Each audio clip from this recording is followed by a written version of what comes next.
네, 검경 수사권 조정 법안의 패스트트랙 지정을 두고 문무일 검찰총장이 공개적으로 반발한 것과 관련해 경찰이 정면 비판에 나서며 이에 대한 관심이 커지고 있는데요.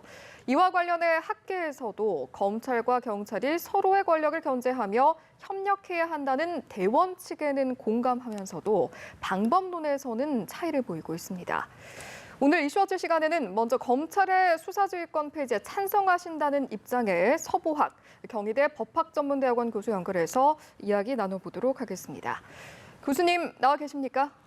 네, 안녕하세요. 예, 먼저 구체적인 입장을 여쭤보기 전에 검경 수사권 조정 논의가 공론화되기 시작한 게 언제부터인지 논의가 시작된 배경부터 좀 짚어주시죠. 네, 검경 수사권 조정 논의가 본격적으로 있었던 것은 지난 2005년 노무현 정부 때였습니다. 예. 노무현 전 대통령이 이제 스스로 인권 변호사로서 검찰이 권력을 독점하고 권한을 남용함으로 인해서 생기는 여러 가지 폐해를 많이 알고 있었기 때문에 예. 대통령 시절에 이제 검찰 개혁을 위한 노력을 했었는데 결국은 그것이 실패로 돌아갔죠. 예.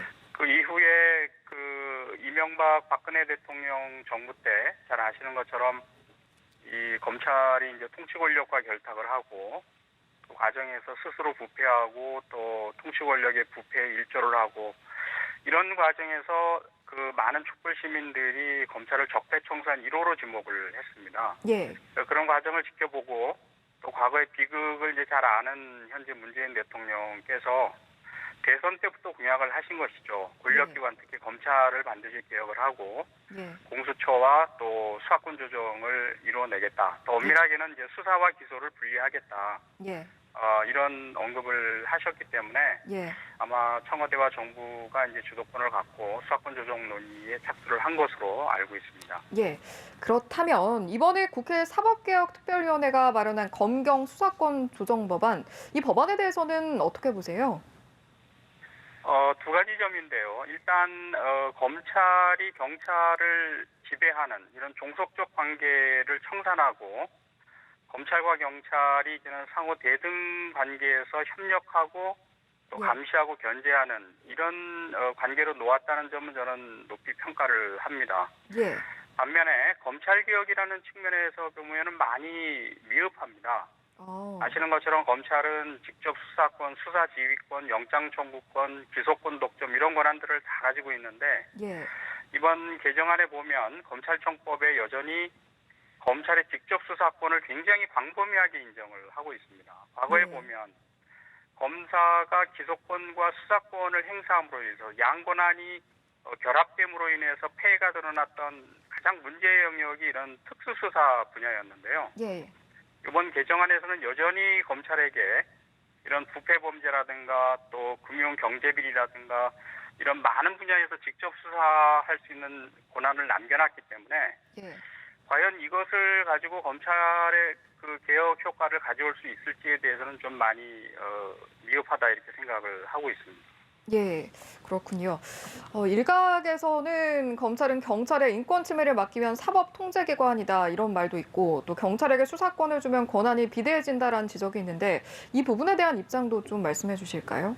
예, 개정안에 봐도 경찰 수사에 대한 검사의 통제권은 충분히 보장이 되어 있습니다. 오늘 박상기 법무부 장관도 지적을 한 것처럼 기소권과 영장 청구권을 가지고 통제할 수 있고요. 그다음에 보안 수사 요구권이라든가 또 경찰이 인권 침해를 하거나 적법 절차를 위반했을 때는 징계를 요구할 수 있고 심지어 수사를 중단시킨 다음에 송치까지 요구를 할 수가 있습니다. 반면에 우리가 검찰이 스스로 주장하는 것처럼 검찰은 절대 인권 보호기관이 아닙니다.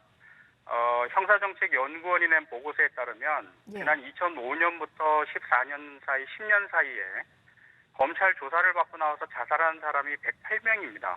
아마 검찰에서 조사를 받아보신 분들은 검찰 수사가 얼마나 강압적이고 인권 침해적인가 아마 느끼실 것이고 또 김학의 사건이나 장자연 사건 이런 수사와 기소 과정을 보면 검찰이 과연 당사자들의 인권을 보호하는 인권 보호기관으로서의 역할을 제대로 했는지 아마 거기에 동의하실 국민들은 아무도 없으실 거예요. 그래서 검찰이 인권 보호기관으로서의 역할을 하려면 수사에서 완전히 손을 떼야 된다 이런 것이 제 입장이고요. 또 하나 경찰에게 수사권을 주면 비대해진다는 이런 주장도 저는 동의를 하지 않습니다. 이거는 예. 지금 현재 하고 있는 경찰 수사를 소송법에 반영해서 법제화하는 것에 불과한 것이고, 한 가지 변화가 있다면 예. 경찰 수사에 검사들이 부당하게 간섭하는 것을 없애는 것에 불과한 것이거든요. 그래서 예. 수사를 경찰이 책임지고 하고 잘못된 부분이 있으면 나중에 검찰에 의해서 사후 모니터링이 되고 책임을 져라, 이런 시스템으로 가는 것이기 때문에 예. 검찰을 권력기관화한다는 이런 주장은 저는 잘못된 주장이다, 이렇게 생각을 합니다. 예, 알겠습니다. 오늘 말씀은 여기까지 듣도록 하겠습니다. 말씀 네, 고맙습니다. 감사합니다. 예. 네, 수고하세요. 네, 지금까지 서보학 교수였고요. 이번에는 검경 수사권 조정에 대해서 다른 입장을 가지고 계신 백원기 인천대 법학부 교수 연결해서 이야기 나눠보도록 하겠습니다. 나와 계시죠? 네, 안녕하세요. 네, 안녕하세요. 교수님께서는 지금 논의가 되고 있는 검경 수사권 조정 법안 어떤 입장을 가지고 계십니까? 네, 현재 검찰이 수사 종결권을 가지고 있고 실제 경찰이 수사를 전담하고 있기도 한데, 이제 검찰이 통제, 지휘권이라는 표현을 쓰는데요. 예. 이런 부분에 대해서 이제 사법경찰에게 수사의 시작과 또 그 내용상 독립을 보장하는 식으로 하는 것은 올바른 방향이라고 생각합니다. 예. 그런 시각에서 지금 이 정부가 추진하고 있는 기본적인 방향은 옳다고 생각합니다. 예. 원래 검찰 제도가 프랑스에서 유래를 했고요. 예. 공소권을 전담하는 사법관의 역할을 하는 것이고, 예. 검사의 수가 많지 않다 보니까 경찰을 사법경찰과 행정경찰 분리를 해가지고 예. 프랑스가 사법경찰 제도를 창안한 겁니다. 예. 실제로 모든 수사를, 우리의 경우에도 마찬가지로 90% 이상의 수사를 사법경찰이 담당하고 있습니다. 예. 그런데 이제 프랑스에는 무거운 범죄, 중죄, 가벼운 범죄, 경제, 경찰 범죄, 위경죄, 이런 이제 범죄 구별이 있어서 예. 미수를 처벌하는 중한 범죄의 경우에 한해서는 검사가 사법경찰과 수사를 같이 하는 것입니다. 예.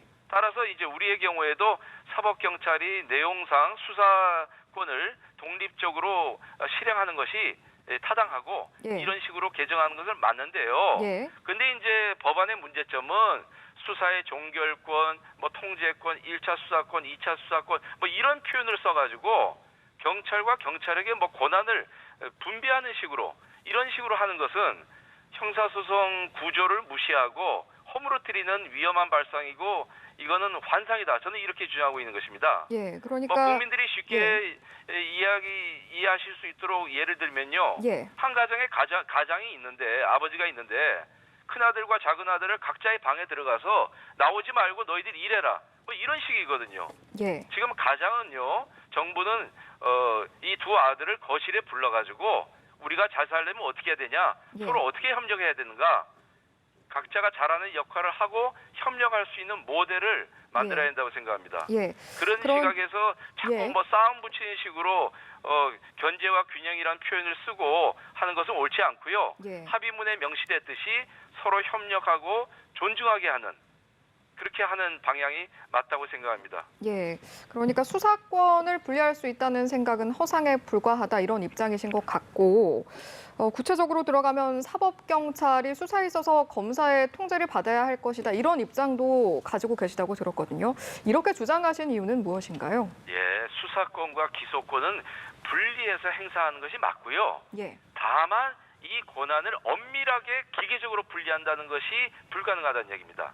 그 예. 이유는 실제 형사소송 구조가 수사, 공판, 재판, 그 재판이 집행으로 나눌 수 있는데, 예. 수사의 내용의 결정체가 검사의 공소장에 다 기록이 되어야 되거든요. 예. 그래서 법원에 제출돼야 되고요. 예. 그래서 수사의 내용을 경찰뿐만 아니라 검찰이 반드시 숙지해야 되기 때문입니다. 예. 그것이 이제 주된 이유고, 예. 우리 형사소송법도 방금 말씀드린 프랑스 형사소송법처럼 검찰 제도를 운영하고 있고, 또 사법경찰 제도를 운영하고 있거든요. 예. 그래서 프랑스에서 검찰과 경찰이 어떻게 협력하고 있는가, 실제 어떻게 하고 있는가를 잘 눈여겨봐야 됩니다. 예. 그래서 각자가, 사법관인 검찰은 공소권을 전담하고, 예. 사법경찰은 수사권을 전담을 하되 예. 서로 중요한 미수를 처벌하는 중요한 사건 같은 것들, 우리식으로 얘기하면 이제 중대한 범죄, 국회의원이 관련된 범죄라든가 고위공직자 범죄라든지 예. 뭐 사회적 반향이 큰 범죄, 뭐 연쇄살인이라든지 중한 범죄, 이런 거는 이제 같이 협력해서 예, 예. 처음부터 끝까지 같이 하는 게 국민을 위해서 좋다는 생각입니다. 예. 각자가 사건의 진상을 규명하기 위해서 본래적인 기능에 충실하면서도 상호 동반자로서 협력과 존중의 자세를 가지는 게 중요합니다. 예. 다만 이제 사법경찰의 수사를 남용할 수 있기 때문에 예. 그 담당 검사가 수사를 이렇게 하자라고 방향을 제시하고 예. 실제의 진실을 밝히기 위해서 사법경찰은 자유롭게 독자적으로 수사를 진행을 하는 거죠. 예. 다만 이제 이런 수사권이 남용될 경우에는 국민들이 피해를 보는 거기 때문에 예. 이런 수사권 남용에 대해서는 형사처벌 규정을 명확하게 둘 필요가 있다고 생각합니다. 예, 알겠습니다. 궁극적으로 어떤 방향으로 나아가야 할지를 좀 여쭤보려고 했는데요. 조금 전에 해주신 답변에서 충분히 저희가 이제 답을 얻은 것 같아서 오늘 말씀 한 가지만 얘기할 수 여기까지. 있을까요?